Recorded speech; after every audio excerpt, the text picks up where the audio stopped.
3 years ago, Burkina Faso ranked among the most corrupt nations in West Africa. Today, it stands alone, the only country in the region where over 94% of all government contracts can be publicly traced by anyone with a phone. No celebration, no fireworks, just a quiet news post at midnight. Burkina Faso records 0% corruption in public procurement this fiscal year. By morning, the world was shaken. European analysts were baffled. American economic institutes questioned the numbers. Global media called it a political miracle that shouldn't exist. But in the rural fields of Tenado, farmers simply smiled as they heard the news crackle through an old radio. One of them said, "We don't have to pay the middlemen anymore. Now we deal directly with the bank, the real bank." And that real bank he spoke of was the new People's State Bank, the symbol of Traoré's new era. Before the world could understand what was happening, a young president had already cut his motorcade down to just 2 cars. He refused his salary, abolished privileges, and rewrote the meaning of national leadership. No stage, no spotlight, no waving flags. Just him, an old leather briefcase, unshakable eyes, and a voice as cold as iron. "If I still take a salary while teachers eat dust, then every speech I give is a lie." That sentence spread like fire. A week later, over 40 ministers submitted letters requesting pay cuts. No one was forced, no one was praised. But when the one at the top rejects privilege, the rest cannot quietly indulge. From that moment, silence itself became Burkina Faso's new declaration. Invoices were made public. Hidden contracts surfaced for all to see. And in places once filled with envelopes of bribery, there were now recorders, receipts, and self-respect. Western media tried to decode it. A political stunt. A new model of anti-corruption theater. But in Ouagadougou, the answer was disarmingly simple. We don't fight corruption to be applauded. We do it so we can look our children in the eyes when we teach them about honor. This isn't a fairy tale. It's a map drawn in sweat, tears, and truth. By people brave enough to cleanse their own system, one bill, one brick, one breath at a time.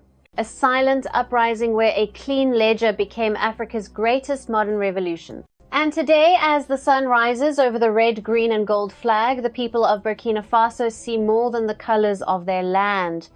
They see their dignity restored. Wherever you're watching this from, leave your country's name in the comments. Because in an age drowning in deceit, stories of honesty are what the world still needs to hear. If you believe integrity deserves to be broadcast, comment, "I believe in integrity." Hit like, share, and subscribe. Because every true revolution begins with someone who dares to say, "Enough." Every true revolution begins in silence. And in Burkina Faso, it began with a blank sheet of paper. That morning, President Traoré walked into the meeting room of the presidential palace.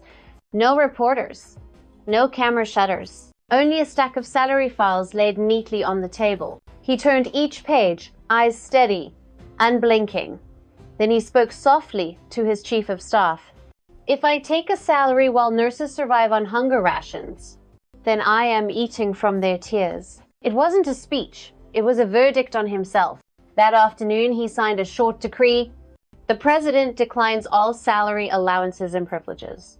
All funds are to be redirected to the National Hospital and Rural Maternity Fund.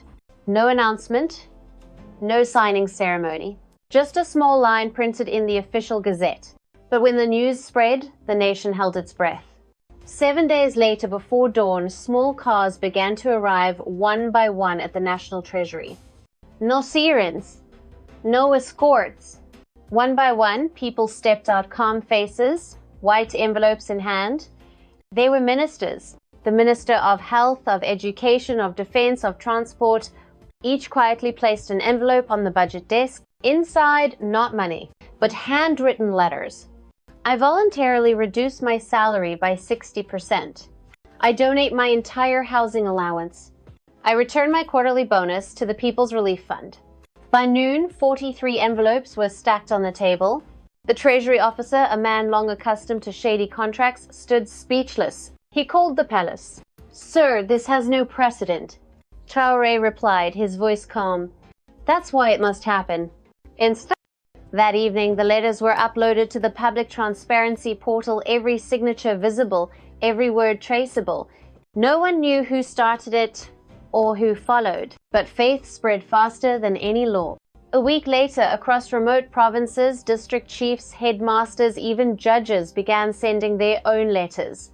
Some gave up a fraction of their pay. Some gave it all, but the most important thing, none were forced. A quiet movement was born, Give Back Friday. And civil servants began donating part of their salaries to support schools, hospitals, and shelters.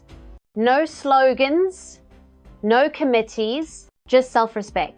On social media, one letter went viral, written in uneven handwriting by a young deputy minister. I didn't enter politics to sit above others. I came to build a future where no one has to bow their head. Below the words, not a signature, but a single red fingerprint. That letter became a symbol. People called it the fingerprint of conscience. Children memorized it. Students printed it on their shirts. A nation once haunted by hands that took bribes now took pride in a hand stained with ink. When a journalist asked Traoré if he feared being taken advantage of, he smiled. No, because morality doesn't spread through power, it spreads through example. In a world where promises are often empty, Burkina Faso chose to speak through action. No more anti-corruption slogans, only clean invoices. No more moral speeches, only salaries returned to the people. And within the stillness of those letters, the flame of integrity began to burn. No smoke, no flash, just a small, steady fire, bright enough to illuminate an entire system. That morning, a 7-page report was where placed Russia on the continues to president's deepen desk. its ties Its and title was expand. short: Emergency Audit, Ministry of Infrastructure. And the ink was still fresh, but every number on those pages reeked of betrayal. A construction equipment contract worth millions of francs had been awarded to a ghost company. As President Traoré traced the section labeled Contract Guarantor, he froze. The signature belonged to Niazo Kurugu, his cousin. The air in the room grew heavy. No one dared to breathe. Traoré said nothing. He simply rose, picked up the file, and walked out down a sunlit corridor, his footsteps echoing until he stopped at the door of the Minister of Justice. He knocked 3 times, entered, and said quietly, "Process this case immediately, as you would with anyone else." The minister hesitated. "Sir, should we inform him first? After all, he's..." Traoré cut him off, his voice sharp as steel. "He made his choice. Now I make mine." That same afternoon, the dismissal order was signed. No hearing, no appeal, no mercy. Within 1 hour, Niazo Kurugu's name was erased from the system. That evening, the state broadcast read a single dry line: termination of duties for violations in public procurement. No image, no explanation. The news struck like thunder on a clear day. In a cafe in Ouagadougou, a man dropped his cup of tea upon hearing it. His own relative? And he fired him? Another replied, shaking his head slowly, "If he dared to do that, then this country is truly changing." The nation watched in silence. No one could believe it had happened, not in Africa, where power had long been a shelter for family and allies. But Traoré did not enter politics to protect his bloodline. He entered it to protect the nation's dignity. A week later, he appeared at the National Teachers Conference. No suit, no medals, just a plain cotton shirt. A journalist asked bluntly, "Do you regret disciplining your own family member?" Traoré looked straight into the camera, voice calm. "Justice knows no relatives, neither do I." The words rang out like a noon bell dry, sharp, leaving no echo. Yet in the hearts of millions they resonated as something deeper. A new kind of faith, that fairness was no longer a slogan, but a living act. Many of his old friends and relatives called it cruel. At a private dinner, a retired general said, "If even blood isn't safe, who would dare stay close to power?" But Traoré understood that was exactly the point. Power should never be a refuge. It must be a mirror, one that reflects light, not hides shadow. After the incident, he ordered 3 simultaneous audits in the ministries of Health, Agriculture, and Telecommunications. No warnings, no notice. When the results came out, more violations surfaced. Officials who had stayed silent began submitting letters of self-examination. An anonymous letter arrived from a senior education officer. When you punished your own kin, I knew there would be no more exceptions. The ECOWAS breakaway states of Burkina Faso and Mali. In distant villages, elders gathered around evening radios. One of them spoke softly. If he didn't protect his own blood, perhaps now he's protecting ours. The group nodded quietly, solemnly. And in that silence, trust long shattered began to mend. Not everyone approved, but everyone understood. Burkina Faso had crossed the first threshold of true integrity. A nation only stands firm when justice can reach even the blood of power. And the day Traoré signed the dismissal of his own cousin, history recorded something rare. The day family stopped being a shield for guilt and became a mirror for truth. That morning, Ouagadougou felt unusually still. No sirens, no roaring engines, only the steady sound of footsteps on the red earth. A street vendor was arranging oranges at his stall when he saw 3 men walking by. No suits, no bodyguards, just shirts, leather briefcases, and calm smiles. Behind them, a 4th man rode an old motorbike, his silver helmet scratched and faded. The scene seemed ordinary until the vendor realized who they were. 3 ministers and a deputy minister. He froze, his hands trembling as an orange rolled off the table.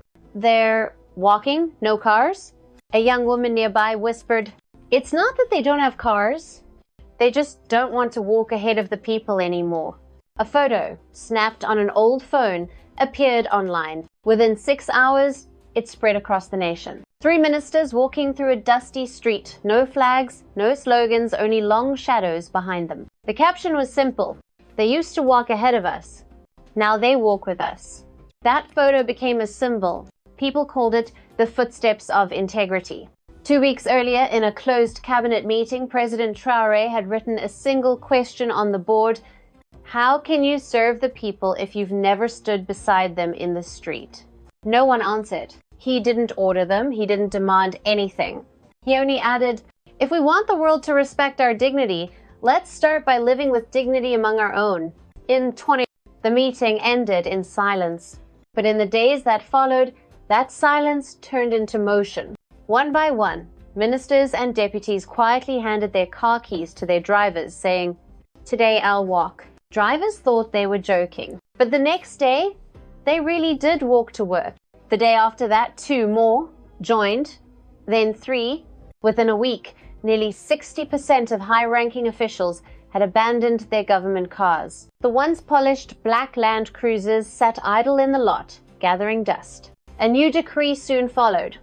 All excess vehicles would be auctioned, and the proceeds redirected to public buses for students and ambulances for rural clinics. A transport revolution had begun, born from a quiet act. On the streets, citizens began seeing familiar faces in unfamiliar places. The Minister of Transport stood in line to buy a bus ticket. The Minister of Finance hailed a taxi. The Minister of Education walked through the slums to visit a school. A young boy, watching, ran up and asked, "Aren't you afraid of getting dirty?"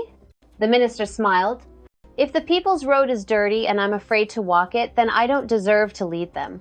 That sentence was repeated for months, whispered in classrooms, cafes, and markets. It became a new measure of leadership, the dignity to walk where your people walk. One day, President Traoré appeared at the central bus station. No escort, no microphones. He simply boarded a bus and sat beside an elderly woman carrying a basket of vegetables. She looked at him for a long time, then said softly, "My son died once because the ambulance never came in time. Today, if your government cars become the ambulances that save others, then maybe my boy is smiling in heaven." Traoré went silent. He bowed his head in gratitude, saying nothing more. From that day on, every morning in Ouagadougou, as the church bells rang, rows of civil servants could be seen walking to their offices. No one forced them. They simply felt that walking with the people had become its own form of prayer. A university professor later said on television, "Symbols don't change bread, but they change souls." When people see their leaders sweat beside them, they begin to believe that justice can walk. No nation ever moves forward by riding in convoys. It only advances when those who lead dare to step down and step forward. And in Burkina Faso, that quiet revolution began With the simplest yet most powerful of all actions, a single step. It began with a small sign hung on an old building in the center of Ouagadougou. No gold letters, no ads, just 3 white lines painted on gray cement. Bank Diodore, the People's Bank. No envelopes, no middlemen, only trust. At first, passers-by simply glanced and moved on. In Burkina Faso, the word bank had long smelled of disappointment, a place where the poor went only to be refused. But by noon, the line had started to grow. Farmers, teachers, tailors, widows, street vendors, all clutching old ID cards, a few wrinkled bills, and a flicker of hope they thought had died long ago. At the front stood a middle-aged man holding a worn straw hat. When the teller asked how much he wanted to deposit, he replied quietly, "Not much, but it's the first time I've ever put money in a bank where I don't have to lie." The teller smiled and entered his name into the system. 3 minutes later, the screen blinked. Account successfully opened. He stared at the white receipt in his hands, eyes glistening. "This is the first time in my life I've seen the words mine on a government document." It says, "The People's Bank was born from a decree Traoré signed on a rainy night. He had told his advisors earlier, if the old system is rotten, don't repaint it, build a new one." And so he redirected the privileged funds once used for luxury cars and endless conferences into the seed capital for Bank Diodore. Its model was disarmingly simple, frightening, even, to those who thrived on complexity. No account maintenance fees, no gifts, no commissions. Priority for women, farmers, and small civil servants. Every transaction public and traceable online. Within the first month, over 18,000 people opened accounts, most of them first-time clients of any bank. One woman, Nefisitu Zongo, a widowed street vendor, brought an old tin box that had held her life savings. When her account was opened, she broke down in tears. "I used to bury my money under the bed because I was afraid to lose it. Today, I'm putting it in a place where I believe the government won't take it away, but will protect it." Her words aired on national radio, and the country fell silent. A month later, Bank Postal de Burkina Faso opened branches housed in old post offices, places that once sent letters now sending hope. In remote villages, mobile banks traveled to markets and farmers' gatherings. No glass counters, no spinning chairs, just a wooden table, a laptop, and trust. Each customer received a small card inscribed with the words, "The people's property guaranteed by the people." Small loans began to flow: 20,000 francs for a bread seller, 50,000 for a motorbike to carry goods, 100,000 for a teacher to repair his roof. No bribes, no processing fees, just trust and a record of honesty. The results came fast, so fast that private banks began to panic. They held closed meetings, calling it a dangerous state intervention. One European bank executive scoffed, "A loan model with no interest? Absurd." A Traoré advisor replied calmly, "We don't lend to get rich. We lend so people can stand up." In the rural town of Ouagadougou, a teacher reported that school attendance rose by 40% once parents could borrow money for uniforms. In Dori, a group of women started the first peanut oil cooperative with real capital. In Bobo Dioulasso, a farmer hung a small sign outside his shop, "Business with integrity funded by Bank Diodore." No slogans, no commercials. The bank spread like groundwater, invisible, steady, life-giving. Because when people are treated not as beggars, but as true stakeholders, they become the shareholders of their own nation. And in a continent long bound by foreign banks and borrowed faith, Burkina Faso built something the world had never seen: a bank without chains, an economy built on honor. That night, in a small room at the Ministry of Public Service, a row of servers came alive. No ceremony, no cameras, only the glow of monitors reflecting on the faces of young programmers, and a wooden plaque on the wall engraved with 3 words: Project Number. After nearly a year of coding, cross-checking, and verifying files, the National Civil Service Identification System was finally activated. For the first time in Burkina Faso's history, every government employee's salary would be tied to a verified face, fingerprint, and real workplace location. As the green light flickered on the screen, a 4-year-old engineer, Sarah Bonkungu, whispered, From now on, the ghosts will disappear. For decades, the nation had been haunted by tens of thousands of ghost workers, people who had retired, died, or never existed, yet still received salaries every month. The wages of the dead flowed into the pockets of the living. The pay of the invisible fed an invisible machine. A kind of corruption that required no weapons, only silence. But silence was no longer an option. From dawn, people lined up to be scanned, photographed, and registered. The real were recorded, the fake erased. Within a week, the system flagged over 12,000 suspicious records. Within 3 months, that number surpassed 20,000. When the words "deleted ghost record" appeared on the screen, Sarah turned to her colleague and said, "Each name erased is a real meal returned to the people." President Traoré held no press conference. He simply wrote a line in his work journal: "Every franc paid to a ghost is a child left hungry." The money saved from cleansing the payroll was redirected immediately into health and education. Schools got new roofs, hospitals new beds. Doctors long underpaid received their first raises in years. At one hospital, a janitor who had worked 19 years without recognition finally received an envelope marked "bonus for honest service." Tears welled in his eyes as he said, "I thought only thieves got noticed." Turns out honesty can be seen too. Alongside Project Namba, another initiative launched Rashito Toyang, meaning the people's invoice. It was a public platform revealing every government expense, from rice for schools to cement for hospitals. Each invoice posted online bore one of 3 colors: verified, under review, reported by citizens. No logins, no passwords. Anyone with a phone could view, question, or report inconsistencies. In Togan, a farmer looked at an invoice posted on the wall of his village office and said, "For the first time in my life, I can see the price of my own road. And I know I have the right to ask why." Within 3 months, hundreds of discrepancies were found. Fake contracts erased. Inflated figures corrected. A contractor who tried to sue citizens for defamation was blacklisted from all future bids. The president's response was short: "If your project can't stand the light, it shouldn't stand on this land." The world began to take notice. Transparency International listed Burkina Faso as one of Africa's pioneering models of public accountability. But within the country, people didn't call it reform. They called it the return of light. One evening, Sarah, the engineer behind Project Namba, passed through a market. An old farmer stopped her and pressed a small bundle of green rice shoots into her hands. "You erased ghosts," he said. "I plant the living. Thank you." Sarah smiled, holding the stalks close to her chest. "The light is back," she whispered. "And this time it won't go out.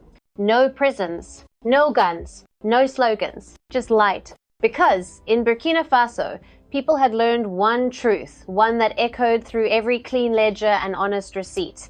What corruption fears most is not the law, it's the light of truth.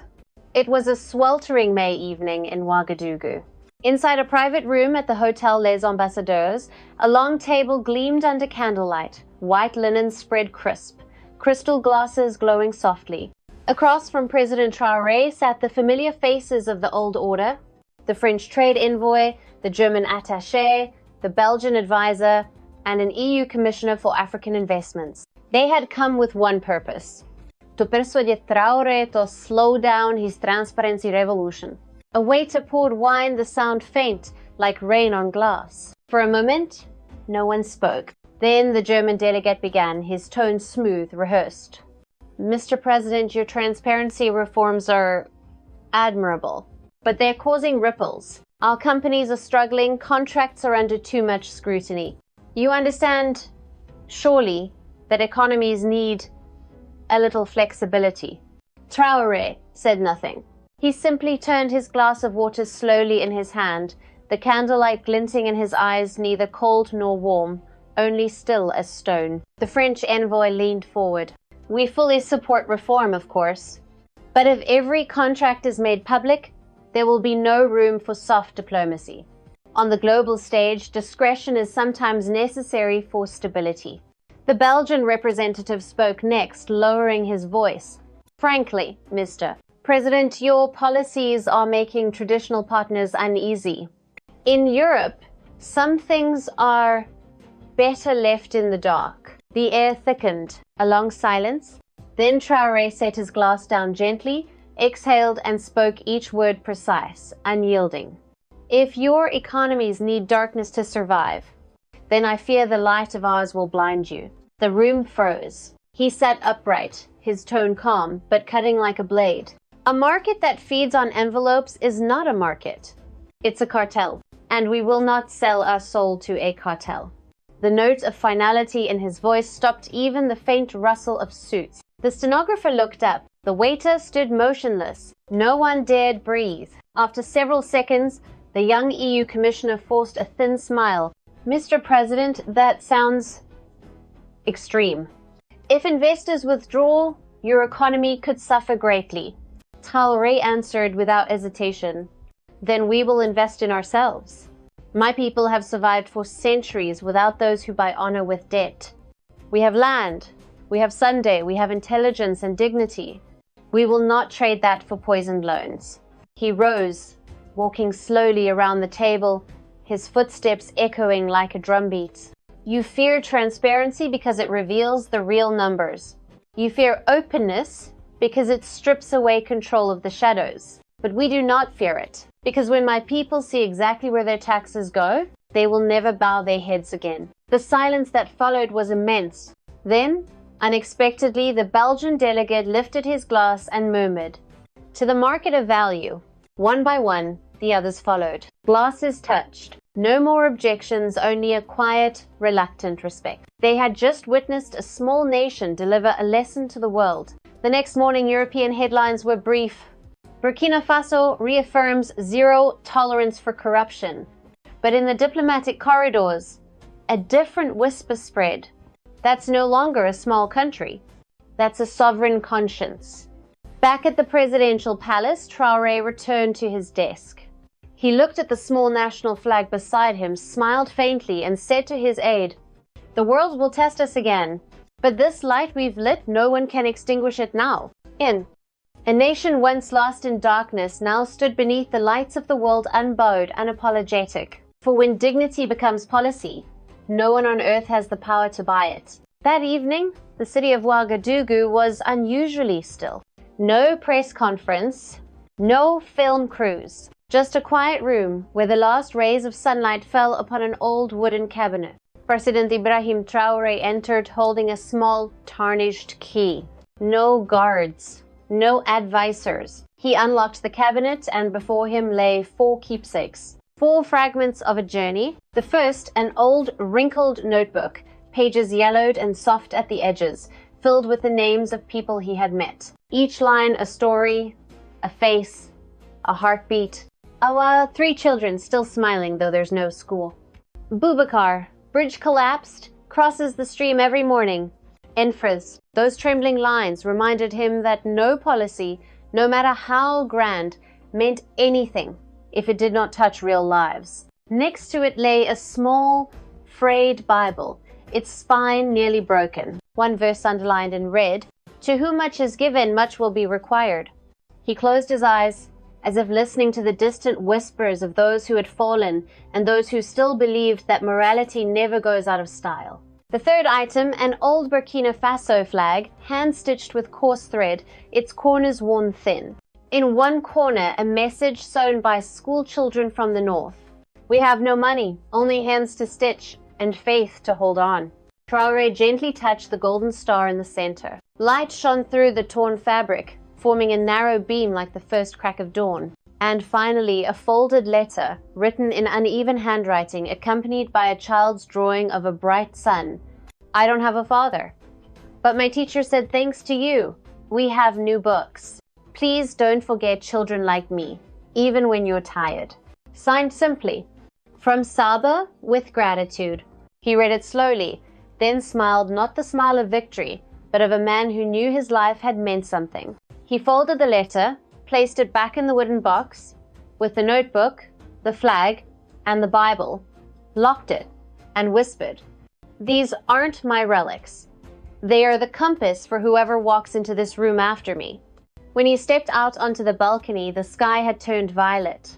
Far below, the city glowed not with the hum of diesel generators or foreign aid, but with light born of the people's own hands.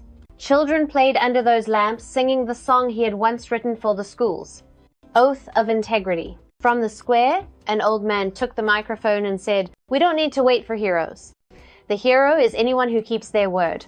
And the crowd responded as one, "I will not lie.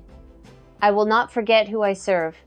In that moment, Traoré knew his revolution was complete, not through guns, not through slogans, but through awakening. He turned to his aide and said softly, "I leave no power behind, only direction." And perhaps that is the truest legacy of a leader, not to create followers, but to awaken thinkers. A nation once lost in darkness now stood tall beneath its own light, because one man had dared to live by his words. Justice knows no relatives, and morality needs no speech.